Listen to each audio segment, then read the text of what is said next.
2020년 6월 28일 주일 오늘 말씀은 마태복음 21장 12절에서 17절까지의 말씀입니다.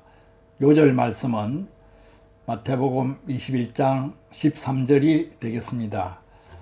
그들에게 이르시되 기록된 바 내 집은 기도하는 집이라 일컬음을 받으리라 하였거늘 너희는 강도의 소굴을 만드는도다 하시니라. 내 집은 기도하는 집이라 하는 제목으로 오늘 말씀을 생각해 보겠습니다.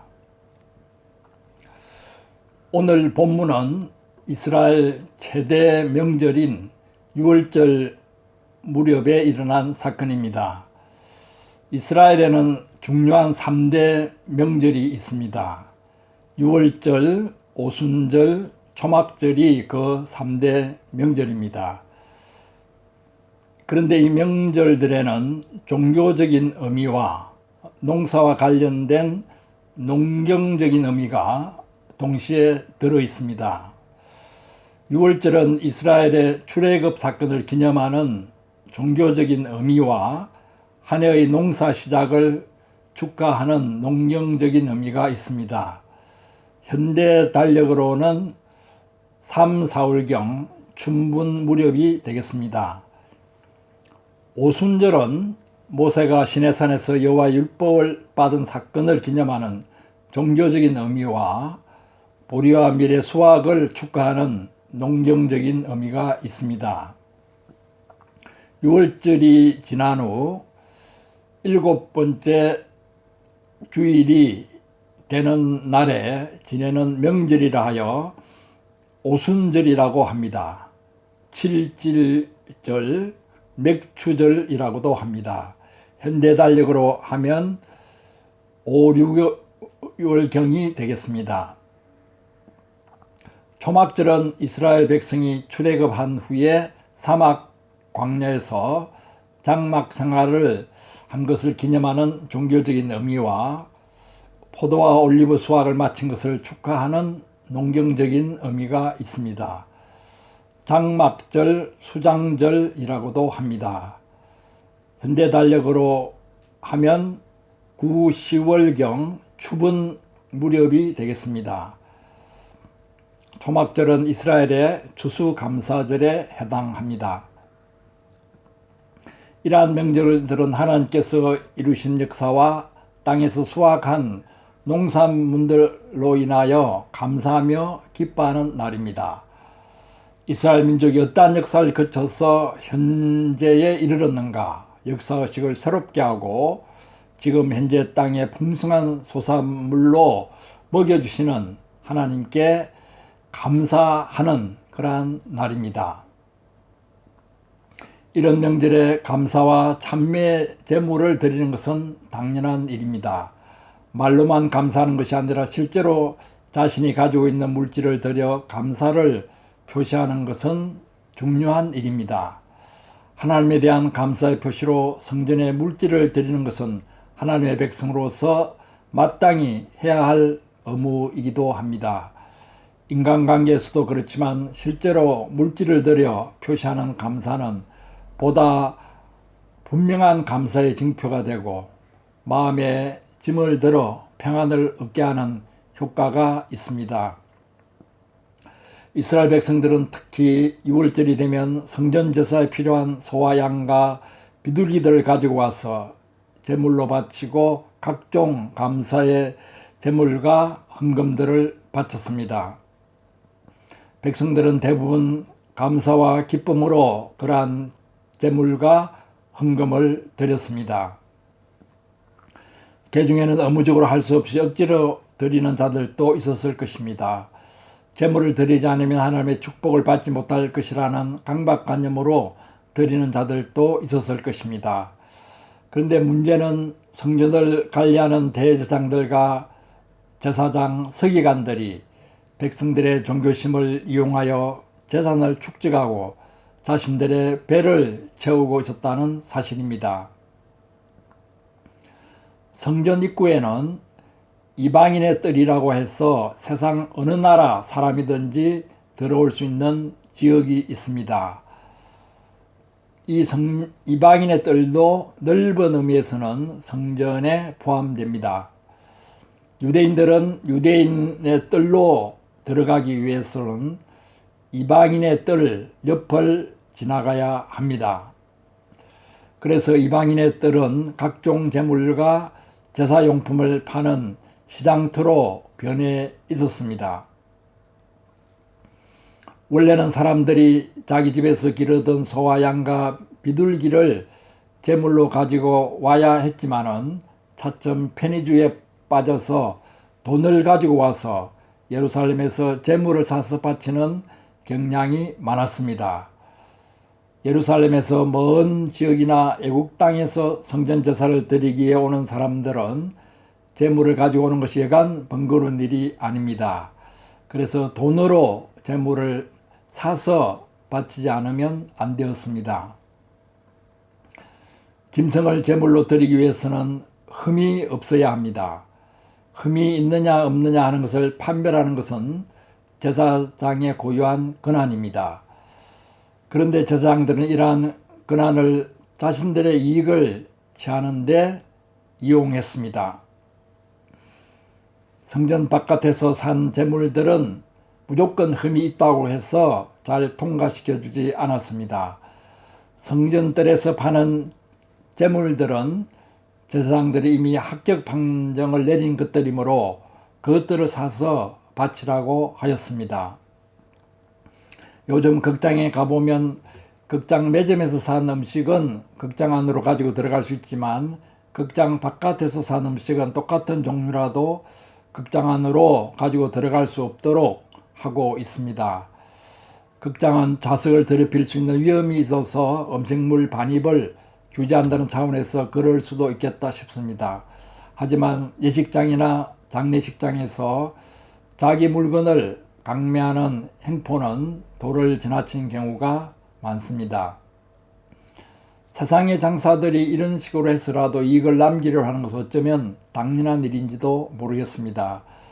그런데 성전에서 세상의 장사를 닮아가는 것은 곤란합니다. 세상의 장사를 담는 정도가 아니라 그보다 더 고약한 수단을 쓰고 있었습니다. 성전 바깥에서 10,000원을 주고 살 수 있는 재물이라면 성전뜰에서는 그보다 10배, 20배, 그러니까 10만원, 20만원을 주고 사야만 했습니다. 그와 같이 엄청난 폭리를 취하면서 재물들을 성전뜰에서 매매했습니다. 또한 그 재물들을 매매할 수 있는 영업권은 주로 대제사장 가문의 가족이나 친인척들에게 돌아갔습니다. 예수님 당시에 안나서 대제사장 가문이 성전 영업권을 독차지하고 있었습니다. 사람들은 재물을 매매하는 상점을 가리켜 안나서 판매점이라고 불렀습니다.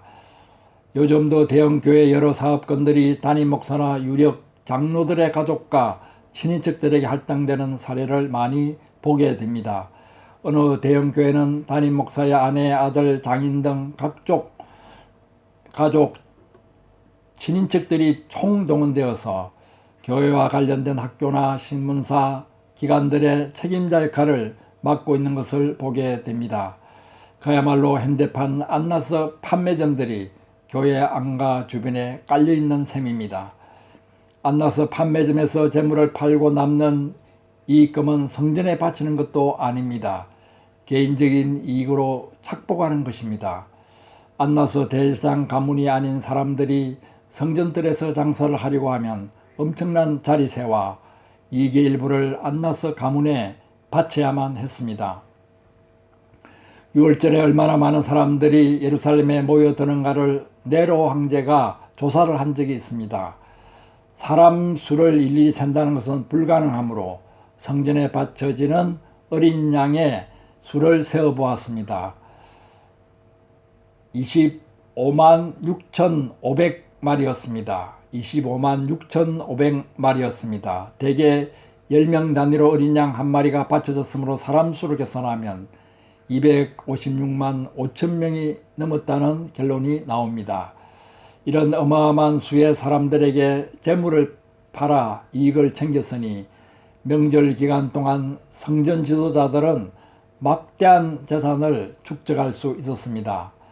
그들에게는 명절의 본래 의미는 사라지고 돈을 벌어들이는 의미만 남게 되었습니다. 6월절 같은 명절만 되면 그들은 명절 기간에 들어올 돈을 계산하기에 여념이 없었습니다. 요즘도 교회에 명절들이 있습니다. 성탄절, 부활절, 추수감사절이 대표적인 명절이 되겠습니다. 그런데 그 명절만 되면 감사 헌금 봉투가 나누어지고 유난히 헌금이 강조되는 경향이 있습니다. 감사 헌금을 긋기 위해 그런 명절이 있는가 의심이 들 정도입니다. 그래서 대부분의 교인들은 그런 명절이 다가오면 그 명절의 영적 의미를 묵상하고 깊은 감사와 기쁨에 적기보다는 감사 헌금에 대한 부담을 가지게 됩니다. 거기서 더 나아가 교회 개척 몇 주년 기념일 같은 명절에도 감사 헌금이 강요되다시피 합니다. 맥주절이라는 명절을 내세워 맥주절 감사 헌금 봉투를 돌리는 교회도 있습니다. 이런 명절이 다가올 적마다 교회 지도자들이 그 명절에 들어올 헌금부터 계산하고 있다면 성전들을 안나서 판매점으로 바꾸는 것과 별로 다를 바 없습니다. 그리고 이스라엘 남자로서 20세 이상이 되면 성전세를 내어야만 합니다. 성전세는 한 사람당 은 반세겔입니다. 반세겔은 그 당시 노동자 하루 임금 또 이틀 임금 정도의 액수입니다.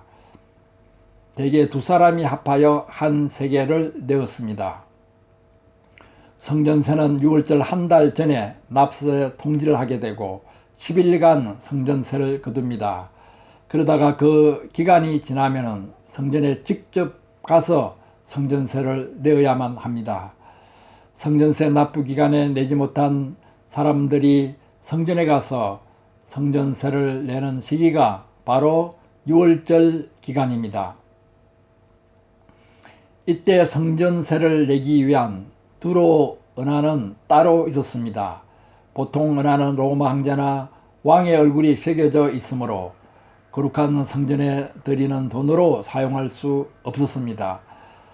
그래서 사람들은 로마 화폐, 헬라 화폐들을 동전을 가지고 와서 성전세 내기에 합당한 두로 은하로 바꾸어야만 했습니다.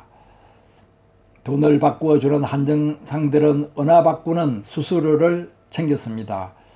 그리고 성전세보다 더 큰 액수를 낸 사람은 그 사람 돈을 받아야 하는데 그 사람 돈을 줄 때도 수수료를 2배나 올려서 받았습니다. 성전 지도자들은 그와 같이 꼬투리만 있으면 백성들에게서 뜯어 먹으려고 했습니다. 아이를 낳은 부인이나 가난한 자들의 재물용으로 사용되는 비둘기를 팔 때에도 시중 가격보다 20배나 넘게 팔아 먹었습니다. 예수님은 이런 성전을 보시고 마음에 분노를 느끼셨습니다. 성전들에서 매매하고 있는 자들을 내어 쫓았습니다. 그 패거리들이 많았을 텐데도 예수님은 엄숙한 근위와 말씀의 근세로 그들을 압도하여 밀쳐내셨습니다.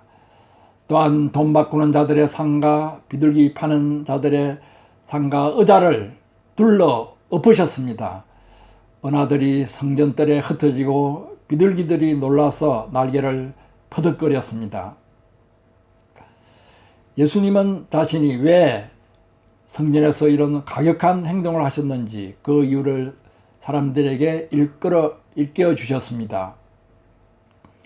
기록된 바 내 집은 기도하는 집이라 일컬음을 받으리라 하였거늘 너희는 강도의 소굴을 만드는도다. 예수님은 성전과 관련된 두 선지자의 예언을 인용하고 계십니다. 하나는 이사야 56장 7절 말씀 내 집은 기도하는 집이라 이 말씀이고 또 하나는 예레미야 7장 11절 너희는 강도의 소굴을 만드는도다 이 말씀입니다. 타락한 성전에 대한 심판과 성전에 대한 소망을 함께 품고 있는 말씀입니다. 기도하는 집이라고 하는 것은 하나님 앞에서 죄를 회개하고 하나님과의 관계를 회복하고 하나님을 찬미하며 하나님의 말씀을 받고 순종하기로 결단하는 집이라는 의미입니다. 그러나 성전들은 도저히 기도할 수 없을 정도로 물건을 사고 팔고 거래하는 소리로 요란하기 그지 없었습니다. 기도한다는 것은 번잡한 세상 일에서 벗어나 고요한 중에 하나님을 찾고 하나님과의 거룩한 연합을 체험하는 것인데, 오히려 기도해야 할 자리에 온갖 소란스러운 세상이 통째로 들어와 있었습니다. 더 나아가 세속적인 세상에서도 행해지지 않는 짓거리들이 성전에서 버젓이 행해지고 있었습니다. 세속적인 세상에서는 장사치들이 그래도 소비자들의 눈치를 보며 적당한 선에서 이익을 남기려고 하는데, 성전 안에서는 독점적인 지위를 이용해서 10배, 20배 폭리를 취하고 있었습니다.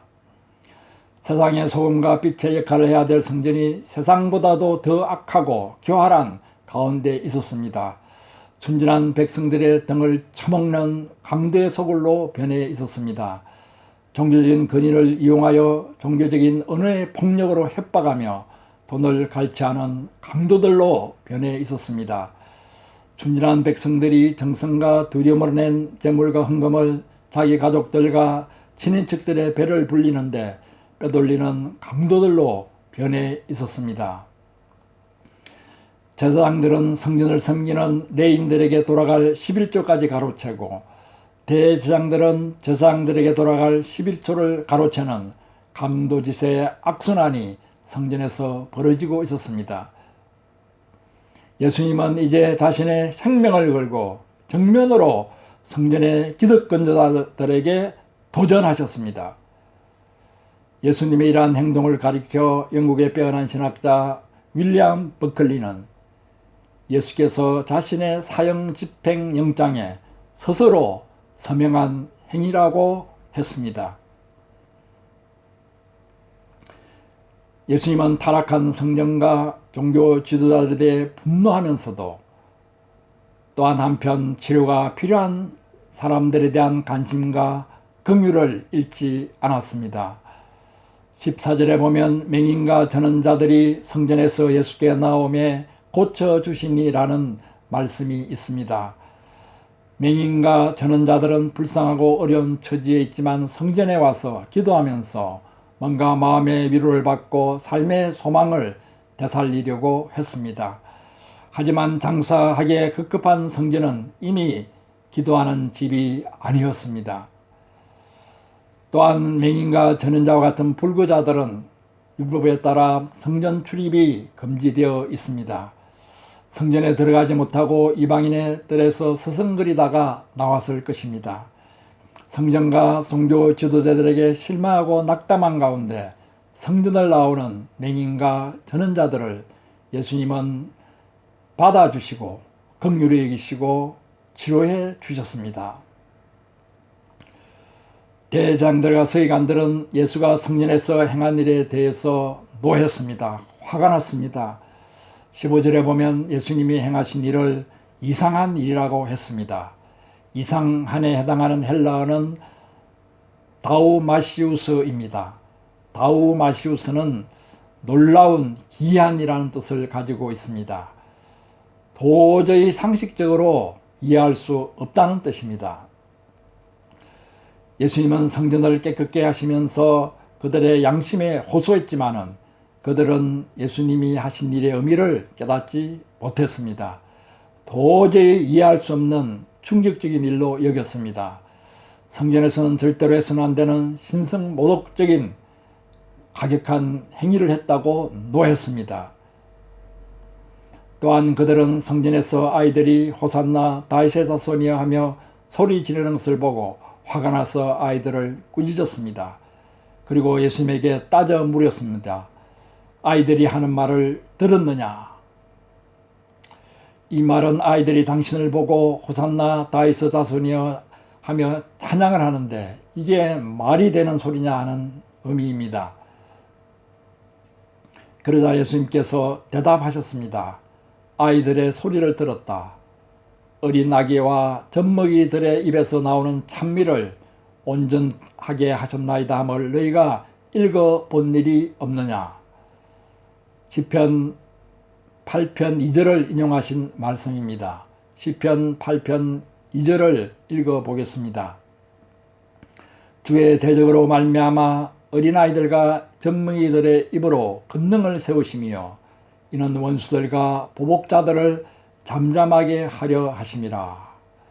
주의 대적으로 말미암아 어린아이들과 젖먹이들의 입으로 권능을 세우시며 이는 원수들과 보복자들을 잠잠하게 하려 하심이라.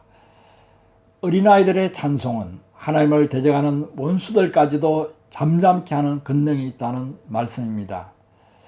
이 시편 말씀은 성전의 대제사장들과 서기관들에게는 사실 무서운 심판을 의미합니다. 예수님은 그들에게 경고와 심판의 말씀을 선포하신 후에 그들을 떠나 성박 베다니에 가서 유숙하셨습니다. 예수님은 강도의 소굴로 변한 하나님의 집을 사모하며 그 집이 기도하는 집이 되기를 간절히 소망하셨습니다. 예수님은 타락한 하나님의 집이 깨끗게 되기를 간절히 원하셨습니다.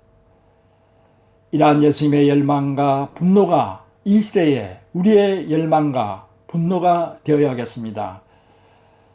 무엇보다 이러한 열망과 분노로 우리 자신부터, 우리 자신의 성전부터 성령으로 깨끗게 해야겠습니다.